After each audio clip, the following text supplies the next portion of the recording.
Media के माध्यम से यह बात हम लोगों को जानकारी मिली है इस बात की कि दरभंगा के एक सीनियर लॉयर अंबर इमाम हाशमी उर्फ छोटे बाबू को गिरफ्तार करके थाने में ले जाया गया है और वहाँ के एडीजे 3 ने यह आदेश दिया था। मेरे समझ से यह दुर्भाग्यपूर्ण घटना है। न्यायिक सक्रियता इतनी नहीं बढ़नी चाहिए कि वकीलों के मर्यादा पर चोट पहुँचे।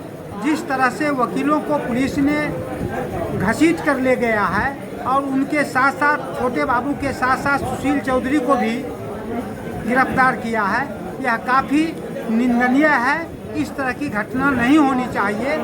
चूँकि न्यायिक सक्रियता इतनी बढ़ जाए कि उससे सब शरीफ लोग भी आहत हो जाए, इसके लिए हम इस घटना की निंदा करते हैं। बताया जा रहा है कि जो उन्होंने वो स्वयं एक मर्डर केस में मुद्दाले थे और उसी कोर्ट में उनका केस चल रहा था और उन्होंने 317 का आवेदन दिया। ठीक है, लेकिन वो तो जमानत पर थे ना। 317 तो उनका फंडामेंटल राइट है देने का। हो सकता है 317 उन्होंने दिया यह कहते हुए कि हम प्रदेश से बाहर हैं और किसी कारणवश अपरिहार्य कारणवश वह कार्यक्रम रद्द हो गया तो वो कोर्ट आ गए तो फिर अटेंडेंस अपना देते। परिस्थिति तो हर पल बदलते रहता है ना, तो ऐसे परिस्थिति में हॉट हेस्ट होने की जरूरत कोई नहीं है। न्यायालय मान रही है कि उन्होंने न्यायालय के साथ मैंने झूठ बोला।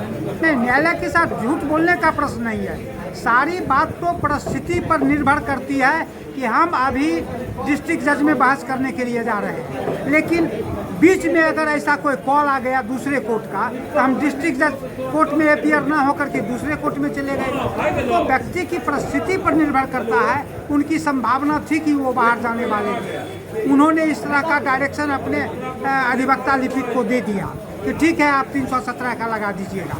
लेकिन किसी कारणवश वह कार्यक्रम अगर रद्द हो गया तो समय का उपयोग करने के लिए अगर वो फिर कोर्ट में आ गए, कोर्ट वर्क करने के लिए आ गए, तो वैसे परिस्थिति में झूठ बोलने का सवाल नहीं उठता है। वो देते अटेंडेंस।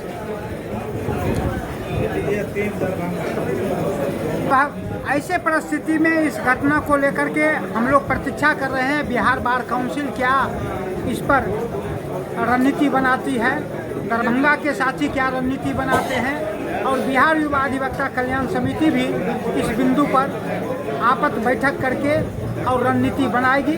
तब आगे का कार्यक्रम हम लोग तय करेंगे।